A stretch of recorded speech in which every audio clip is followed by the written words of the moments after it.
আমরা গিয়েছিলাম মালয়েশিয়ায়।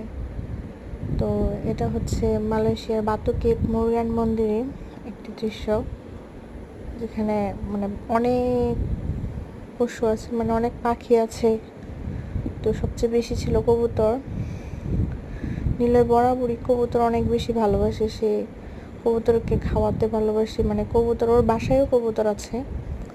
ও কবুতরের প্রতি এত ভালোবাসে তার, এখানে বারবার কবুতরগুলোকে উড়িয়ে দিচ্ছিল, আবার ওর কাছে আসতেছিল, ও আবার ধরার চেষ্টা করতেছিল, মানে ও খুবই মজা পাচ্ছিল।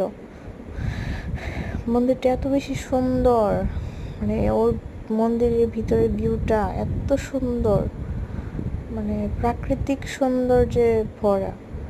পাহাড়ের ভিতরে এত সুন্দর একটা মন্দির, মানে কত নিখুঁতভাবে ভগবান এটা তৈরি করেছে।